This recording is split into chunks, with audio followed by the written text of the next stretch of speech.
Good morning. आज हम third chapter संज्ञा के वचन पढ़ेंगे। दिए गए वाक्यों को पढ़ो और रंगीन छपे शब्दों को पर ध्यान दो। क वर्ग क, लड़की खेलती है, मैंने एक पुस्तक खरीदी।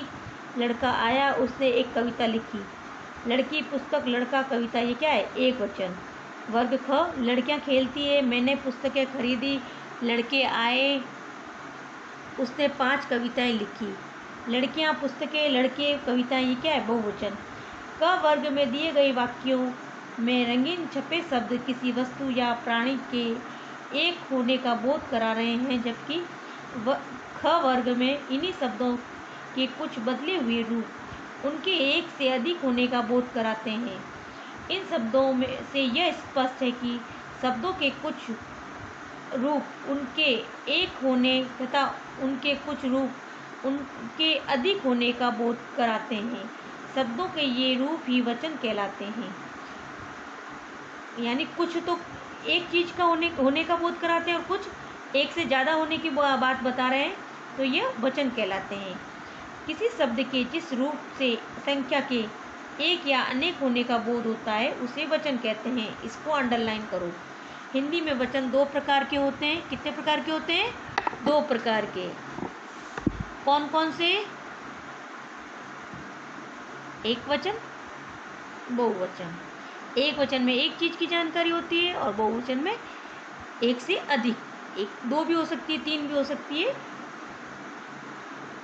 एक वचन शब्द के जिस रूप से एक ही वस्तु, पदार्थ या व्यक्ति का बोध हो उसे एक वचन कहते हैं। जैसे लड़का, नदी, पुस्तक, कुर्सी, आंख आदि एक वचन है। बहुवचन शब्द के जिस रूप से एक से अधिक वस्तु, पदार्थ या व्यक्तियों का बोध हो उसे बहुवचन कहते हैं। जैसे लड़के, नदियाँ, पुस्तक, कुर्सियाँ, आंखें आदि बहुवचन है।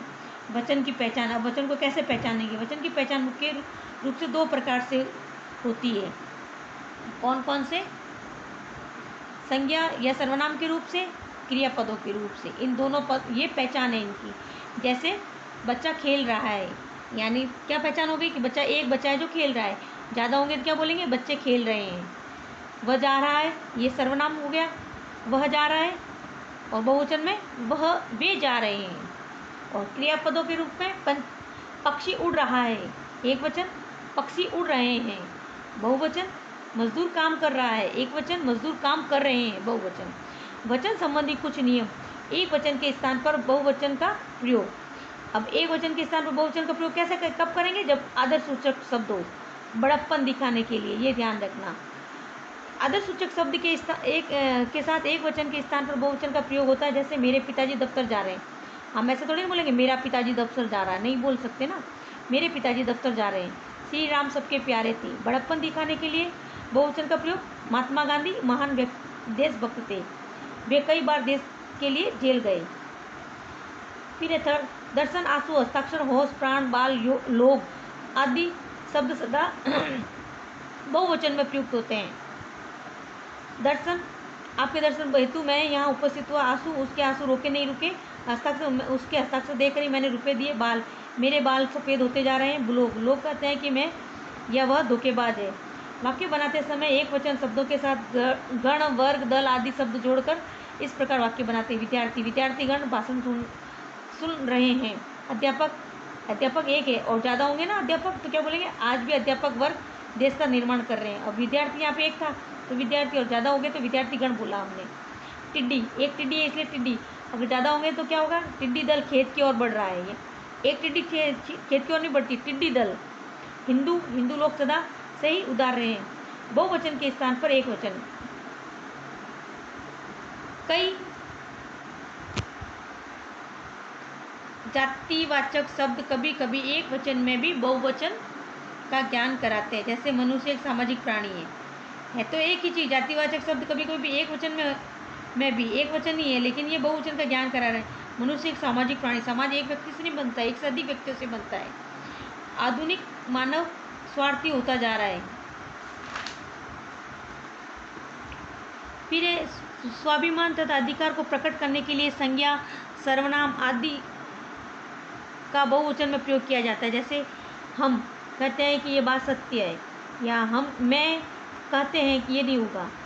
हम यानी अपने खुद के लिए ही है, लेकिन हम का ही उपयोग करते हैं। हम तुम्हारे पिता होने के नाते तुम्हें सीख दे रहे हैं। फिर ये थर्ड, धातुओं का बोध कराने वाले जातिवाचक संज्ञाएं एक वचन में ही प्रयुक्त होती है। जैसे लोहा मजबूत होता है, एक वचन में ही है, लेकिन हम यह थोड़ी बहुवचन में कहेंगे लोहे मजबूत होते हैं, ये नहीं हो सकता ना। लोहा मजबूत होता है।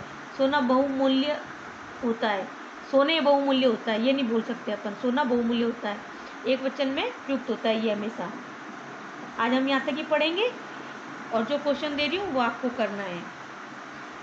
अपनी कॉपी में ये लिखोगे पहले तो महत्वपूर्ण बिंदु, ये 1 2 3 4 5 पाँचों बिंदु आपको कॉपी में करना है। डेट लगाकर डेट डालोगे 7 8 20 20 7 8 2020 डेट डाल के काम स्टार्ट करोगे। चैप्टर का नाम, चैप्टर पार्ट 3 वगैरह ये सब लिख के फिर सही विकल्प पर राइट का चिन्ह लगाओ। वचन कितने प्रकार के होते हैं? 2 प्रकार के, राइट लगा देना। शब्द के जिस रूप से उसके एक से अधिक होने का बोध होता है उसे क्या कहते हैं? बहुवचन पर राइट लगाओ। कौन सा शब्द सदैव बहुवचन में ही प्रयोग किया जाता है? ये तीनों से ये सभी लिख दो, राइट लगाओ। उसमें एक वचन के स्थान पर बहुवचन शब्दों का प्रयोग किया जाता है आदर्श सूचक के लिए, आपको ये करना है। फिर है निम्नलिखित प्रश्नों का उत्तर दो। वचन किसे कहते हैं? आपने पढ़ा है अंडरलाइन करके, या ऊपर महत्वपूर्ण बिंदु में मैंने लिखा है वो करना है। वचन के भेद उदाहरण देकर समझाओ। ये भी वचन के भेद 2 है, एक वचन और बहुवचन। वचन की पहचान कैसे होती है? 2 प्रकार से होती है, संज्ञा और सर्वनाम से, और क्रियापदों के रूप से। ये दोनों लिखना है आपको। और एक वचन के स्थान पर बहुवचन का प्रयोग कब किया जाता है? आदर्श सूचक शब्दों के लिए और बड़प्पन दिखाने के लिए। मैंने उत्तर भी बता दिए हैं आपको, ये भी करना है आपको। सब 1 2 3 4 चारों क्वेश्चन और ये वाले, ये दोनों आपको कॉपी में करके कॉपी वेडनेसडे को चेक करवानी है। आज हम इतना ही करेंगे, बाकी नेक्स्ट वीक को करेंगे। ओके।